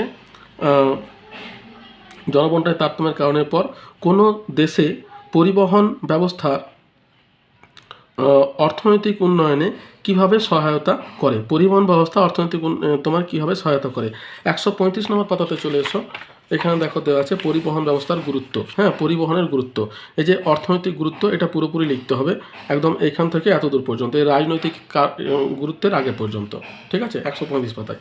তারপরে দেখো কি আছে, অথবা দিয়ে পরিবহন ও যোগাযোগ ব্যবস্থার মধ্যে পার্থক্য লেখো। দেখো এটা আমি তোমাদের বইয়ে পাইনি, তো এটার জন্য তোমরা বিবি কুন্ডু অ্যান্ড গ্র্যান্ডসন্সের সমরেন্দ্রনাথ মোদকের যে বইটা আছে এই বইটা, এই বইটি, সরি আমি ভুল বললাম, গরাঙের বইয়ে আছে, এই বইটিতে নেই। গরাং অর্থাৎ তোমার প্রান্তিক প্রকাশনী রণজিৎ গরাঙের যে বইটা আছে সেই বইটির 141 নম্বর পাতাতে এই উত্তরটা দেওয়া আছে। তোমাদের কাছে যদি বইটা থাকে ভালো, তাহলে এখান থেকেও তোমরা লিখে নিতে পারো। পরিবহন এবং যোগাযোগ দুটোর মধ্যে পার্থক্য। পরিবহন হচ্ছে তোমার পণ্যদ্রব্য ও যাত্রী এক স্থান থেকে অন্য স্থানে বয়ে নিয়ে যাওয়া হলো পরিবহন। অন্যদিকে যোগাযোগ এক স্থান থেকে অন্য স্থানে তথ্যের আদান প্রদান হলো যোগাযোগ। পরিবহন হচ্ছে স্থলপথ, জলপথ, আকাশপথ, লরি, বাস, ট্রেন, জাহাজ, বিমান হলো পরিবহনের মাধ্যম। অন্যদিকে যোগাযোগ হচ্ছে টেলিফোন, জলাভাষ, কম্পিউটার, টিভি, সংবাদপত্র হলো যোগাযোগের মাধ্যম। পরিবহনের সময় বেশি লাগে এবং ব্যয়বহুল, অন্যদিকে যোগাযোগের সময় লাগে কম সময় লাগে এবং খরচ কম। তাহলে এই হচ্ছে এই দুটোর মধ্যে পার্থক্য। নেক্সট দেখো যেটা আছে 9 নাম্বার, আধুনিক যোগাযোগ ব্যবস্থা বলতে কি বোঝো? 140 নম্বর পাতাতে আছে তোমাদের বইয়ের। এই দেখো আধুনিক যোগাযোগ ব্যবস্থা, এখানে দেখো যে সংজ্ঞা দেওয়া আছে। এই ব্যুৎপত্তিগত অর্থ থেকে সংজ্ঞা এই এতদূর পর্যন্ত লিখে দিতে পারো, মাধ্যমগুলোও দিতে পারো, অসুবিধা নেই। নেক্সট দেখো যেটা আছে আধুনিক যোগাযোগ ব্যবস্থার পর 10 নম্বর আছে, ভারতে শিল্প গড়ে ওঠার কাঁচামালের প্রভাব উদাহরণ সহ ব্যাখ্যা করো। তাহলে 122 পাতায় চলে এসো। শিল্প গড়ে ওঠাতে তোমার কাঁচামালের প্রভাব 122 নম্বর পাতাতে শিল্প গড়ে ওঠার কারণগুলো দেওয়া আছে, তার মধ্যে থেকে তোমাদেরকে কাঁচামালের প্রভাবটা কিন্তু লিখতে হবে। দেখো শিল্প গড়ে ওঠা, এখানে কাঁচামালের গুরুত্ব বা প্রভাব। হ্যাঁ, এখানে এই যে অবিশুদ্ধ কাঁচামাল এবং বিশুদ্ধ কাঁচামাল এই দুটোই হচ্ছে মূল কথা। তো একেবারে এখান থেকে শুরু করে পরের পাতায় এই যে কার্পাস শিল্প পর্যন্ত লিখতে হবে। তারপরে দেখো আছে কাঁচামালের প্রভাবের পর 11 নম্বর আছে, ভারতের সড়ক পথ ও রেলপথের প্রতিটির 3টি করে সুবিধা আলোচনা করো। 136 নম্বর পাতাতে দেখো আছে সড়কপথ এবং রেলপথের 3টি করে সুবিধা। এই দেখো রেলপথের গুরুত্ব তোমার এইগুলো লিখে দেবে। আর সড়ক পথের গুরুত্ব এই দেখো এখানে আছে, এখানে টোটাল 6টা গুরুত্ব দেওয়া আছে, এই 6টার মধ্যে 3টে করে লিখে দেবে। তারপরে দেখো কি আছে, সড়কপথ রেলপথের সুবিধার পরে 12 নম্বর আছে, পাঞ্জাব এবং হরিয়ানা রাজ্যের কৃষি বিপ্লবের সুযোগগুলি উল্লেখ করো। 122 নম্বর পাতাতে দেখো আছে পাঞ্জাবে তোমার কৃষি বিপ্লবের বা সবুজ বিপ্লবের সুযোগগুলি। সবুজ বিপ্লব পাঞ্জাব থেকেই প্রথম ভারতে শুরু হয়েছিল এবং তার সুফল দেখা যায় গম উৎপাদনের মধ্য দিয়ে। তো এই দেখো এখানে এই যে সবুজ বিপ্লব আছে, এই সবুজ বিপ্লবের প্রভাবটা পুরোপুরি লিখতে হবে এখান থেকে এতদূর পর্যন্ত, ঠিক আছে। এছাড়া তোমার আধুনিক কৃষি প্রযুক্তির ব্যবহার, এটাও সবুজ বিপ্লবেরই অন্তর্গত। হ্যাঁ, তারপরে দেখো কি আছে সুফলগুলির পর 13 নম্বর আছে, ভারতের তথ্য প্রযুক্তি শিল্পের উন্নতির 3টি কারণ বিশ্লেষণ করো। 130 নম্বর পাতাতে আছে দেখো তথ্য প্রযুক্তি শিল্পের উন্নতির কারণ। এই দেখো তথ্য প্রযুক্তি শিল্পের উন্নতির কারণ। এই দেখো মানব সম্পদ, 2 নম্বর আছে পরিকাঠামো, 3 নম্বর হচ্ছে উদ্যোগ, ঠিক আছে। তাহলে এই উদ্যোগ এই এতদূর পর্যন্ত লিখে দেবে, চাহিদা এই এতদূর পর্যন্ত। তারপরে দেখো তথ্য প্রযুক্তি শিল্পের উন্নতির পর তোমার নেক্সট আছে তথ্য প্রযুক্তির শিল্পের উন্নতির পর 3টি কারণ বিশ্লেষণ করার পরে 14 নম্বর দেখো আছে, গাঙ্গেয় সমভূমিতে জনঘনত্ব অধিক কেন? দেখো এটাও আমি তোমাদের বইয়ে পাইনি, এই বইটার জন্য এই যে প্রান্তিক প্রকাশনীর বসু মৌলিকের যে বইটা আছে, এই বইটি যদি তোমাদের কাছে থাকে সেই বইটির 134 নম্বর পাতাতে এই প্রশ্নটার উত্তর দেওয়া আছে। তোমরা এখান থেকে লিখে নিতে পারো বা স্ক্রিনশট নিয়ে নিতে পারো। এই দেখো এখানে দেওয়া আছে গাঙ্গেয় পশ্চিমবঙ্গ বা নিম্ন গঙ্গা বা গাঙ্গেয় সমভূমিতে জনঘনত্ব বেশি হয় কেন? পশ্চিমবঙ্গ অত্যন্ত জনবহুল রাজ্য। 2011 সালে আদমশুমারি অনুসারে এই রাজ্য মোট জনসংখ্যায় চতুর্থ এবং জনঘনত্বে দ্বিতীয়। উত্তরের পার্বত্য এবং পশ্চিমের মালভূমি ছাড়া সর্বত্র জনঘনত্ব খুব বেশি। কারণগুলি হলো 1 নম্বর হচ্ছে সমতল ভূভাগ এবং উর্বর মৃত্তিকা, হচ্ছে উত্তরের পার্বত্য এবং পশ্চিমের মালভূমি ছাড়া সর্বত্র ভূমি সমতল এবং উর্বর পলিমাটি গঠিত, যা কৃষিকাজ গড়ে ওঠার অত্যন্ত অনুকূল। 2 হচ্ছে নদ নদীর প্রভাব, হচ্ছে সমগ্র পশ্চিমবঙ্গের ওপর দিয়ে অসংখ্য নদ নদী প্রবাহিত হয়েছে। বেশিরভাগ নদীগুলি পরিবহনে যেমন উন্নত, তেমনই নদীর জলসেচে, পানীয় হিসাবে এবং শিল্পে ব্যবহৃত হয়।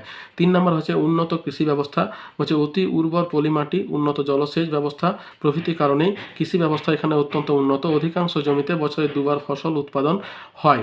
কোনো কোনো জমিতে বছরে 3বার ফসল উৎপন্ন হয়। কৃষিকাজ অত্যন্ত নিবিড় এবং জীবিকা সত্তাভিত্তিক। 4 হচ্ছে উন্নত পরিবহন ব্যবস্থা, বলছে এই রাজ্যে সড়ক, রেল, জলপথ ব্যবস্থা অত্যন্ত উন্নত। কলকাতা, হলদিয়া ভারত বিখ্যাত বন্দর, ফলে মানুষের যাতায়াত ও পণ্য পরিবহন ব্যবস্থা উন্নত। 5 নম্বর হচ্ছে শিল্পে উন্নত, বলছে স্বাধীনতার পূর্ব থেকে এখানে অসংখ্য শিল্প গড়ে উঠেছে। এই রাজ্যে অবস্থিত হুগলি, হাওড়া, দুর্গাপুর, আসানসোল, হলদিয়া প্রভৃতি শিল্পাঞ্চলে বহিরাজ্য থেকে অসংখ্য মানুষ এসে বসবাস করে। আর 6 নম্বর হচ্ছে পরিযান, বলছে স্বাধীনতার সময় অধুনা বাংলাদেশ থেকে প্রচুর মানুষ পশ্চিমবঙ্গে এসে বসবাস শুরু করে। তাহলে এই হচ্ছে তোমার অধিক জনঘনত্বের কারণ। তারপরে দেখো আছে 15 নাম্বার, ভারতের রেলপথ এবং সড়ক পথের গুরুত্বের তুলনামূলক আলোচনা করো। এটা আমি তোমাদের বইয়ে পাইনি, তো এটার জন্য মোদকের যে বইটা আছে বিবি কুন্ডু অ্যান্ড গ্র্যান্ডসন্স, এই বইটির 137 নম্বর পাতাতে তোমার এই দুটোর তুলনা দেওয়া আছে। তোমরা এখান থেকে স্ক্রিনশট নিয়ে লিখে নিতে পারো, বা বইটা থাকলে সেখান থেকেও পড়তে পারো। এটা সড়ক পথ এবং রেলপথের তুলনা। প্রথমে দেখো দিয়েছে সড়ক পথে, বলছে স্বল্প দূরত্বে স্থানীয় পরিবহনে আদর্শ, ফলে কৃষিক্ষেত্র, শিল্প, বাণিজ্য কেন্দ্র একসঙ্গে যুক্ত হয়। আর রেলপথে বলছে দেশের বিভিন্ন প্রান্তের মধ্যে দীর্ঘ দূরত্বে যোগাযোগ স্থাপনে আদর্শ, শিল্প বাণিজ্যের উন্নতি ঘটিয়ে অর্থনীতিকে সুদৃঢ় করে। 2 নম্বর হচ্ছে যানবাহন এবং পাকা রাস্তা নির্মাণের প্রাথমিক ব্যয় ও রক্ষণাবেক্ষণ ব্যয় যথেষ্ট বেশি, তবে রেলপথ অপেক্ষা অনেক কম। অন্যদিকে রেলগাড়ি এবং রেলপথের নির্মাণ, বৈদ্যুতিকরণ এবং রক্ষণাবেক্ষণ ব্যয় সড়কপথ অপেক্ষা অনেক বেশি। সড়কপথের পরিবহন ব্যয় যথেষ্ট বেশি, রেলপথ অপেক্ষা অনেক বেশি, এর বহন ক্ষমতা কিন্তু স্বল্প। অন্যদিকে রেলপথ প্রায় সব পরিবহন মাধ্যম থেকে সস্তা, দূরত্ব বৃদ্ধির সঙ্গে সঙ্গে এর ব্যয় হ্রাস পায়, এর পরিবহন ক্ষমতা অধিক। এরপরে দেখো কি আছে, বিভাগ ইয় রচনাধর্মী উত্তরভিত্তিক প্রশ্ন, প্রতিটি প্রশ্নের মান 5। 1 নম্বর দেখো আছে ভারতের চা চাষের অনুকূল পরিবেশগুলি আলোচনা করো। তোমাদের বইয়ের 120 নম্বর পাতাতে দেওয়া আছে চা চাষের অনুকূল পরিবেশ। এই দেখো প্রাকৃতিক এবং অপ্রাকৃতিক এই দুটো ভাগে ভাগ করা হয়, প্রাকৃতিক এবং অর্থনৈতিক বা অপ্রাকৃতিক। প্রাকৃতিক পরিবেশ দেখো এখান থেকে এতদূর পর্যন্ত, তারপরে অর্থনৈতিক পরিবেশ এখান থেকে এতদূর পর্যন্ত লিখে দেবে, ঠিক আছে। তারপরে দেখো আছে 2 নম্বর, ভারতের কফি উৎপাদক অঞ্চলগুলির পরিচয় দাও। 121 নম্বর পাতাতে আছে দেখো কফি উৎপাদক অঞ্চল। এই দেখো কফি উৎপাদক অঞ্চল এখান থেকে এতদূর পর্যন্ত লিখে দেবে, আর পারলে ছবিতে দেখিয়ে দিও, তাহলে ভালো হবে। তারপরে দেখো আছে 3 নম্বর, ভারতের ধান উৎপাদক অঞ্চলগুলির বিবরণ দাও। 113 নম্বর পাতাতে চলে এসো, এখানে দেখো দেওয়া আছে ধান উৎপাদক অঞ্চল। এই দেখো ধান এবং ধানের পরের পাতাতে চলে আসতে হবে। এইখানে দেখো আছে ধান উৎপাদক অঞ্চল সমূহ, তাহলে এইখান থেকে শুরু করে এতদূর পর্যন্ত লিখবে। তারপরের পাতায় 115 নম্বর পাতাতে এইখান থেকে এতদূর পর্যন্ত, অর্থাৎ উচ্চ ফলনশীল ধানের আগে পর্যন্ত, ঠিক আছে। তারপরে দেখো আছে ধান উৎপাদক অঞ্চলের পরে 4 নাম্বার আছে পাঞ্জাব এবং হরিয়ানা রাজ্যে কৃষি উন্নতির কারণগুলি উল্লেখ করো। 122 নাম্বার পাতাতে চলে এসো, ওখানে পাঞ্জাব এবং হরিয়ানাতে এই যে তোমার কৃষি উন্নতির কারণ, এই দেখো পাঞ্জাব হরিয়ানাতে কৃষি উন্নতির কারণ, তাহলে এটা এখান থেকে এই এতদূর পর্যন্ত লিখে দেবে। তারপরে দেখো কি আছে, পাঞ্জাব হরিয়ানার পর 5 নাম্বার আছে ভারতের পেট্রোকেমিক্যাল শিল্পের সংক্ষিপ্ত পরিচয় দাও। 128 নম্বর পাতাতে আছে দেখো ভারতের পেট্রোকেমিক্যাল শিল্প এবং তার সংক্ষিপ্ত পরিচয়। এই দেখো ভারতের বিভিন্ন অঞ্চলে পেট্রোকেমিক্যাল শিল্প গড়ে ওঠার কারণ, এটাই তোমাকে লিখতে হবে। এখান থেকে শুরু করে পরের পাতাতে এই এতদূর পর্যন্ত লিখতে হবে পেট্রোকেমিক্যাল শিল্প। তারপরে দেখো কি আছে 6 নাম্বার, ভারতের বিভিন্ন অঞ্চলে মোটর গাড়ি নির্মাণ শিল্প গড়ে উঠেছে কেন, উদাহরণ সহ উল্লেখ করো। 129 নম্বর পাতাতে চলে এসো, এখানে দেখা আছে অটোমোবাইল শিল্প। এই দেখো এখানে বিভিন্ন কেন্দ্রে, এই দেখো ভারতের মোটর গাড়ির নির্মাণ শিল্প কেন্দ্র এবং সেগুলি গড়ে ওঠার কারণ। 1 নম্বর আছে বাণিজ্যিক এবং যাত্রীবাহী। বাণিজ্যিকটা দেখো এখান থেকে শুরু হয়েছে এতদূর, এখানে এক লাইনের মধ্যে বাণিজ্যিকটা হয়ে গেছে, ঠিক আছে, খুব বেশি কিন্তু নেই। আমাদের পুরো ভারতের জামশেদপুর, চেন্নাই, পুনা, জব্বলপুর প্রভৃতি স্থানে বাণিজ্যিক গাড়ি উঠেছে। আর যাত্রীবাহী গাড়িটা দেখো বাকি এইখান থেকে এই এতদূর পর্যন্ত তোমরা লিখতে পারো। এখানে প্রশ্নটা দিয়েছে তোমার মোটর গাড়ি নির্মাণ গড়ে উঠেছে কেন, তার উদাহরণ সহ। এবার দেখো এখানে দেওয়া আছে গড়ে ওঠার কারণ, ঠিক আছে, এই কারণগুলো এখান থেকে একেবারে এতদূর পর্যন্ত, তারপরে পরের পাতাতে আরেক লাইন আছে এই এতদূর পর্যন্ত লিখে দেবে। তারপরে দেখো আছে মোটর গাড়ি নির্মাণ শিল্পের পর 7 নাম্বার আছে ভারতে তথ্য প্রযুক্তি শিল্পের সংক্ষিপ্ত পরিচয় দাও। 130 নম্বর পাতাতে আছে দেখো তথ্য প্রযুক্তি শিল্প, এই দেখো এখানে দেওয়া আছে। তো ভারতের তথ্য প্রযুক্তি শিল্প গড়ে ওঠার কারণ এবং সংস্থাগুলি, এই যে কোম্পানি বা সংস্থাগুলিও লিখতে হবে, কোম্পানি সমূহ থেকে শুরু করবে, ঠিক আছে, এখান থেকে শুরু করে এই এতদূর পর্যন্ত লিখে দেবে, ঠিক আছে, কোম্পানি থেকে। এরপরে দেখো কি আছে, তথ্য প্রযুক্তির পর 8 নম্বর আছে ভারতের বিভিন্ন অঞ্চলে জনবন্টনের তারতম্যের কারণগুলি আলোচনা করো। 133 নম্বর পাতাতে চলে এসো, এখানে দেখো দেওয়া আছে জনবন্টনের তারতম্যের কারণ। প্রথমে প্রাকৃতিক কারণগুলো দেওয়া আছে 6টা, তারপরে অর্থনৈতিক কারণগুলো দেওয়া আছে, এটাও আছে তোমার 4টে, এতদূর পর্যন্ত লিখে দেবে। তারপরে দেখো আছে সাংস্কৃতিক কারণ, এটাও তোমার এখান থেকে এই এতদূর পর্যন্ত লিখে দেবে, ঠিক আছে। তারপরে দেখো আছে 9 নাম্বার কি কারণে কি ধরনের অনুকূল পরিবেশে শহর এবং নগর গড়ে ওঠে ব্যাখ্যা করো। তাহলে 134 নম্বর পাতাতে আছে তোমার শহর এবং নগর গড়ে ওঠার অনুকূল পরিবেশ। এই দেখো শহর নগর গড়ে ওঠার কারণসমূহ এইখান থেকে এই এতদূর পর্যন্ত লিখে দিতে হবে। নেক্সট দেখো কি আছে, শহর নগর গড়ে ওঠার পর ভারতে আধুনিক পরিবহন ব্যবস্থায় জলপথ এবং আকাশপথের গুরুত্ব। তাহলে জলপথ আছে 137 পাতায় আর আকাশপথ আছে 138 পাতায়। তাহলে দেখো জলপথ 137 পাতায়, এই যে জলপথ এখান থেকে শুরু করবে, ঠিক আছে, এটা পুরোপুরি লিখবে। এবং পরের পাতাতে দেখো এই যে জলপথের গুরুত্ব, অভ্যন্তরীণ জলপথ, তারপরে সামুদ্রিক জলপথ, তারপরে দেখো আছে জলপথটা তোমরা এই এতদূর পর্যন্ত লিখে দেবে জলপথ। তারপরে জলপথের সঙ্গে দিয়েছে তোমার জলপথ আর আকাশপথ, দেখো পরেই দেওয়া আছে আকাশপথ। এখানে দেখো গুরুত্বটাই দেখো এখানে আলাদা করে দেওয়া আছে। তাহলে এখানটা পুরোপুরি এখান থেকে শুরু করে এবং পরে তোমার এই যে তোমার এতদূর পর্যন্ত লিখে দেবে, ঠিক আছে। নেক্সট দেখো কি আছে, জলপথ আকাশপথের গুরুত্বের পর পরের প্রশ্ন আছে 11 নাম্বার আধুনিক যোগাযোগ ব্যবস্থায় সেলফোন ও ইন্টারনেটের গুরুত্ব বর্ণনা করো। 140 নম্বর পাতাতে আছে তোমার আধুনিক যোগাযোগ ব্যবস্থায়, এই দেখো ইন্টারনেট 1 নম্বর আছে ইন্টারনেট, আর 3 নম্বর আছে সেলফোন, ঠিক আছে। তাহলে 1 আর 3 এই দুটো লিখে দেবে তাহলেই হবে। নেক্সট দেখো কি আছে 12 নাম্বার পূর্ব ভারতে বা পূর্ব মধ্য ভারতে লৌহ ইস্পাত শিল্প গড়ে ওঠার প্রধান কারণগুলি ব্যাখ্যা করো। 123 নম্বর পাতাতে দেখো আছে পূর্ব ভারতের লৌহ ইস্পাত শিল্প কেন্দ্র গড়ে ওঠার কারণ। এই দেখো ভারতের লৌহ ইস্পাত শিল্প কেন্দ্রগুলি গড়ে ওঠার কারণ, তার মধ্যে যে পূর্ব মধ্য ভারত যেটা আছে এখানে গড়ে ওঠার কারণগুলি লিখবে তাহলেই হবে। তাহলে এই পাতাতে আছে 5-6টা, তারপরের পাতাতে চলে আসবে, এখানে দেওয়া আছে আরও একটা সরকারি নীতি এতদূর পর্যন্ত। প্রাকৃতিক অপ্রাকৃতিক দুটো ভাগে ভাগ করে লেখার চেষ্টা করবে তাহলে আরও ভালো হবে। তারপরে দেখো আছে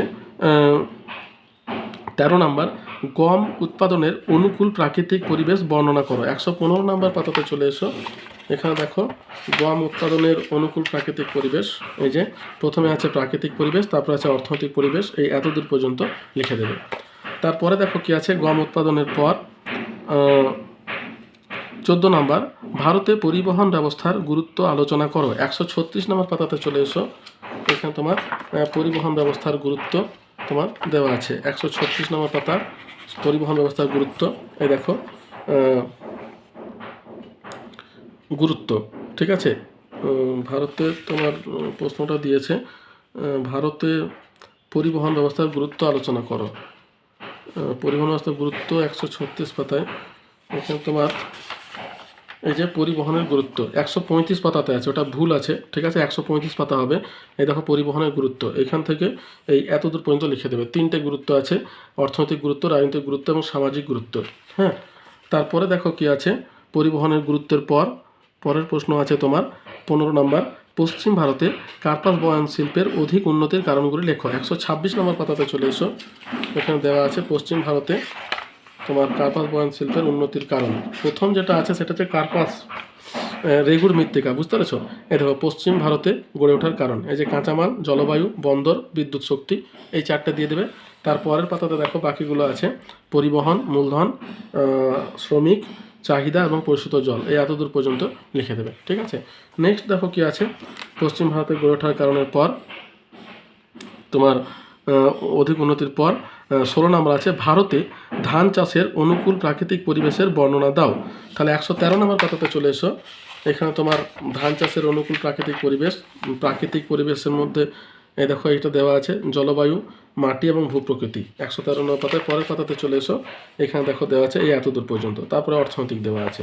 তাহলে তোমাদের যেহেতু এখানে প্রাকৃতিক চেয়েছে, প্রাকৃতিকটাই বর্ণনা করবে। 17 নম্বর দেখো দেওয়া আছে ভারতে কার্পাস উৎপাদনের অনুকূল প্রাকৃতিক পরিবেশের বিবরণ দাও। 118 নম্বর পাতাতে চলে এসো, এখানে তোমার কার্পাস উৎপাদনের অনুকূল প্রাকৃতিক পরিবেশ, এই যে দেখো এখানে প্রাকৃতিক পরিবেশ এটা দেখো দেওয়া আছে, প্রাকৃতিক পরিবেশ এখান থেকে এতদূর পর্যন্ত, হ্যাঁ, এই অর্থনৈতিকের আগে পর্যন্ত লিখে দেবে, ঠিক আছে। তারপরে অর্থনৈতিক দেওয়া আছে, তো এখানে যেহেতু তোমার চেয়েছে অনুকূল প্রাকৃতিক পরিবেশ, তাহলে শুধু প্রাকৃতিকটাই লিখবে। 18 নম্বর দেখো দিয়েছে ভারতের পশ্চিম অঞ্চলে পেট্রো রসায়ন শিল্পের কেন্দ্রীয় ভবনের কারণগুলি ব্যাখ্যা করো। 128 নম্বর পাতাতে চলে এসো, এখানে দেখো দেওয়া আছে, দেখো পশ্চিম অঞ্চলে কেন্দ্রীয় ভবনের কারণ, পশ্চিম ভারতের কেন্দ্রীয় ভবনের কারণগুলি, এখান থেকে শুরু করবে, এতদূর পর্যন্ত লিখবে। তারপরের পাতাতে এই যে দক্ষিণাঞ্চলের আগে পর্যন্ত এতদূর পর্যন্ত লিখে দেবে, ঠিক আছে। তারপরে দেখো কি আছে, পেট্রোরসায়ন শিল্পের পর 19 নম্বর আছে, দেখো ভারতে পরিবহন ব্যবস্থার গুরুত্ব আলোচনা করো। 135 নম্বর পাতাতে চলে এসো, এখানে দেখো দেওয়া আছে পরিবহন ব্যবস্থার গুরুত্ব, এই দেখো পরিবহন ব্যবস্থার গুরুত্ব, অর্থনৈতিক গুরুত্ব, রাজনৈতিক গুরুত্ব এবং সামাজিক গুরুত্ব, এখান থেকে এতদূর পর্যন্ত লিখে দেবে, ঠিক আছে। এরপরে দেখো বিভাগ চ যেটা দেওয়া আছে তোমার ম্যাপ পয়েন্টিং, টোটাল 30টা ম্যাপ পয়েন্টিং দেওয়া আছে। তো আমি তোমাদের দেখিয়ে দিচ্ছি। প্রথমে 1 নম্বর আছে একটি প্রধান ধান উৎপাদক অঞ্চল, তাহলে উত্তরপ্রদেশ, এই দেখো এইটা হবে উত্তরপ্রদেশ, আমাদের পশ্চিমবঙ্গ, বিহার, তারপর আছে উত্তরপ্রদেশ, তারপর আমরা দিল্লি ঢুকে যাই। তো উত্তরপ্রদেশ 1 নম্বর হচ্ছে ধান উৎপাদক অঞ্চল। 2 নম্বর দেখো আছে পশ্চিম ভারতের একটি তুলো বলয়, তাহলে এইটা হচ্ছে, হ্যাঁ, রেগুড় মৃত্তিকা, তুলো বলয় বা কার্পাস চাষ, এইটা হবে তোমার, ঠিক আছে, দাক্ষিণাত্য মালভূমি অঞ্চলের মধ্যেই পড়ছে। এরপর দেখো আছে 3 নম্বর ভারতের গম উৎপাদক অঞ্চল, তাহলে গম উৎপাদক অঞ্চল হচ্ছে তোমার পাঞ্জাব, এই যে এখানে আছে এই অঞ্চলটা হচ্ছে পুরোপুরি গম উৎপাদক অঞ্চল, একদম পুরো এসে এই ধানের সঙ্গে মিশে যাবে, বুঝতে পেরেছো তো। তো এইটুকু আমি দেখিয়েছি, তাহলে পাঞ্জাব উত্তর ভারতের গম উৎপাদক অঞ্চল। তারপরে দেখো কি আছে, 4 নম্বর ভারতের ম্যানচেস্টার, তাহলে আহমেদাবাদকে ভারতের ম্যানচেস্টার বলা হয়, এই দেখো এখানে আছে আহমেদাবাদ, গুজরাটের আহমেদাবাদ, এই দেখো আহমেদাবাদ ভারতের ম্যানচেস্টার, 4 নম্বর। 5 নম্বর দেখো দিয়েছে ভারতের একটি মোটর গাড়ি নির্মাণ কেন্দ্র গুরুগাঁও, ঠিক আছে, এই দেখো দিল্লির কাছাকাছি, এই যে গুরুগাঁও এরকম জায়গাতে আছে, হরিয়ানাতে পড়ছে এটা, গুরুগাঁও ভারতের মোটর গাড়ি নির্মাণ কেন্দ্র।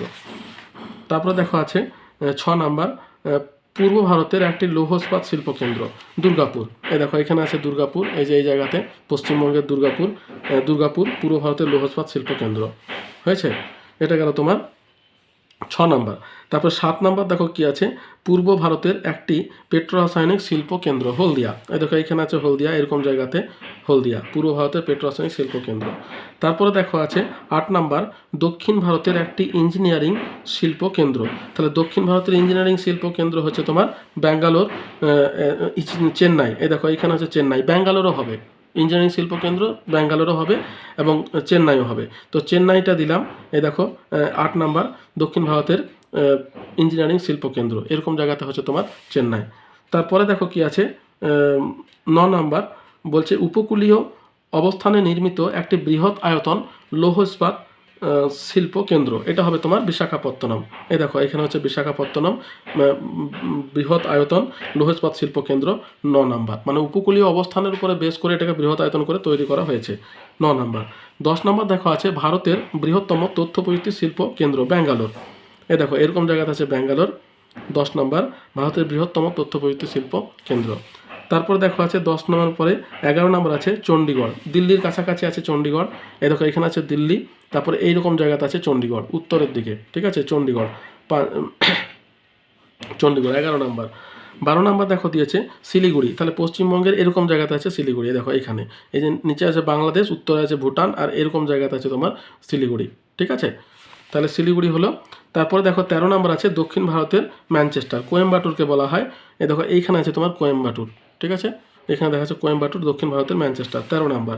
14 নম্বর দেখো দেওয়া আছে পূর্ব উপকূলের একটি স্বাভাবিক বন্দর, তাহলে পূর্ব উপকূলের স্বাভাবিক বন্দর হচ্ছে বিশাখাপত্তনম, এই দেখো বিশাখাপত্তনম 14 নম্বর, ঠিক আছে। 15 নম্বর কি আছে দেখো ভারতের প্রধান প্রশাসনিক কেন্দ্র দিল্লি, তাহলে দেখো এখানে আছে দিল্লি, এই যে তোমার এখানে যে নেপালের বর্ডার আছে এখান থেকে সোজা চলে আসবে এরকম জায়গাতে হবে দিল্লি, ঠিক আছে, তাহলে 15 নম্বর। 16 নম্বর কী দিয়েছে দেখো 16 নম্বর দিয়েছে ভারতের বৃহত্তম আন্তর্জাতিক বিমানবন্দর, এটাও দিল্লি, ইন্দিরা গান্ধী আন্তর্জাতিক বিমানবন্দর, এই দিল্লিটাই হবে তোমার 16 নম্বর। তারপরে 17 নম্বর দেখো আছে 17 নম্বর আছে তোমার পূর্ব ভারতের একটি ভারী ইঞ্জিনিয়ারিং শিল্পকেন্দ্র।